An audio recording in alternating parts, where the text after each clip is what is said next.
Ladies and gentlemen, welcome back to Newsroom Nigeria.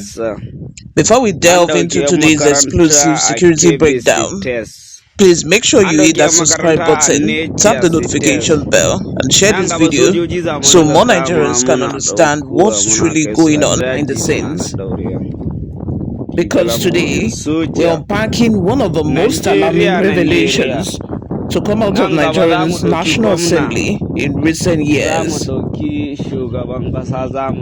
A former Deputy Speaker of the House of Representatives, Ahmed Idris Wase, has revealed that members of Boko Haram were once discovered on the Nigerian Army's recruitment list. Let that sink in. At a special plenary session on national security, Wase didn't speak like a politician. He spoke like a man who has felt the pain of insecurity personally. He said he lost a brother and a cousin to terrorist attacks. He said his younger brother begged him to help him to flee their own community for safety. But the part that shook the chamber and the nation was this statement. Members of Boko Haram were found on the army recruitment list. How does that happen? How does anyone affiliated with a terrorist group, an enemy of the state, end up applying and getting accepted into the very institution meant to defend the country? We are going to deep into that today. So let's analyze, how do terrorists infiltrate security agencies? 1. Political recommendations.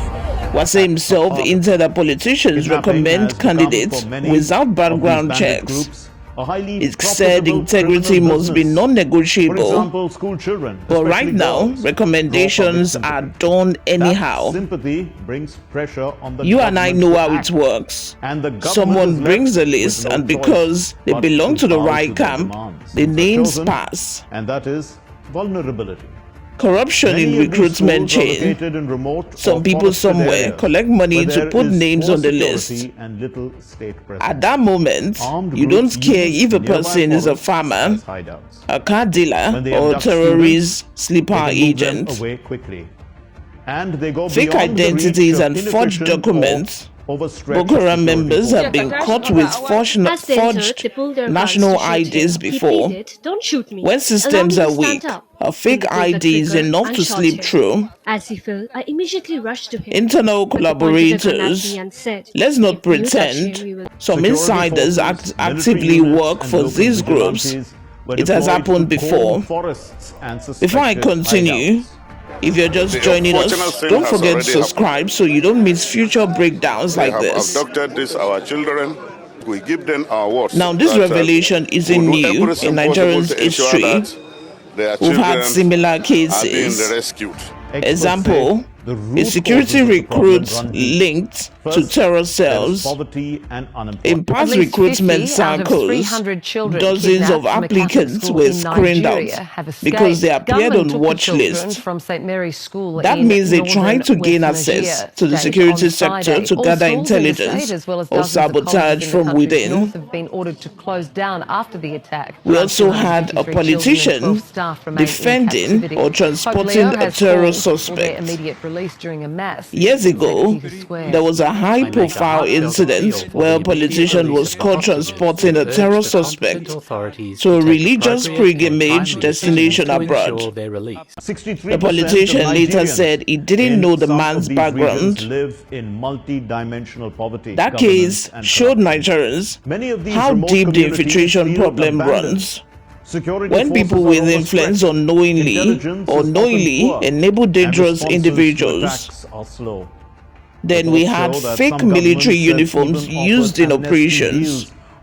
For years, bandits and terrorists have used fake military and police uniforms, and the fact they can put together these uniforms so easily tells you how porous the system has been.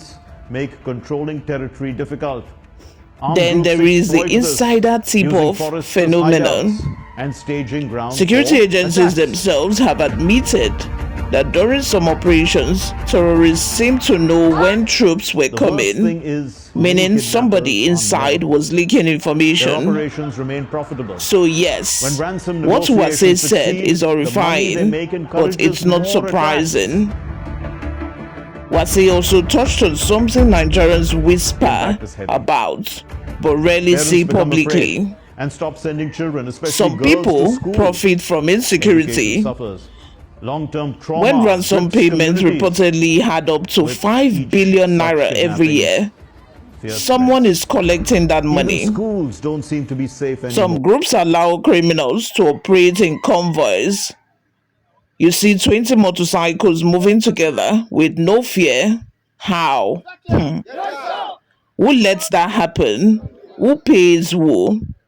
Who looks the other way? Wase is telling us something big. This insecurity will not end until we cut off the people who are benefiting from it. Guys, if you appreciate this level of analysis, make sure you subscribe and drop a like as well. Now let's return to Wase's emotional statement. He said his younger brother begged him to help to escape their community. That's the reality of millions of Nigerians. Farmers can't sleep. Parents fear sending children to school. Families pack their bags at night because bandits might strike. Insecurity isn't abstract, it is personal.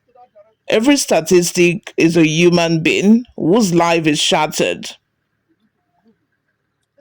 Wase said something else. Nigerians' insecurity is far worse than most citizens realize. And he is right. Why? The enemy has evolved.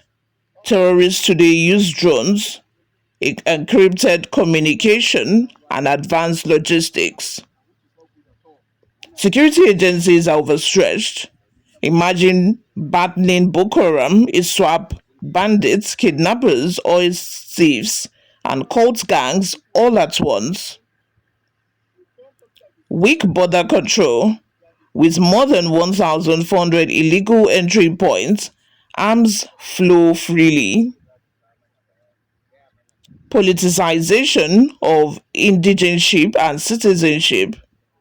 Wase said we are dividing the country along fault lines and avoiding the real problems.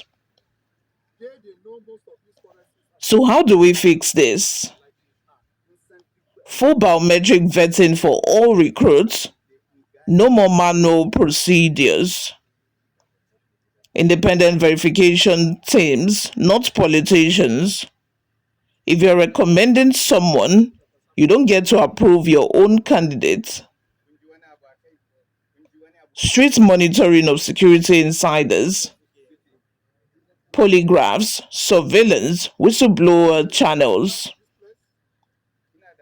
Intelligence-driven policing and not checkpoints. Stops corruption at the grassroots. Cut off those profiting from chaos. Until that happens, insecurity will remain a business. Ahmed Idris Wase has opened a door many were afraid to touch. If terrorists can infiltrate the military, then Nigeria must overhaul its recruitment system immediately. For more deep dive analysis like this, don't forget to like, comment, share, and subscribe. Let's keep the conversation going. My name remains Oluwayomi Timlola. Stay safe, stay informed, and I'll see you all in my next video. Bye for now.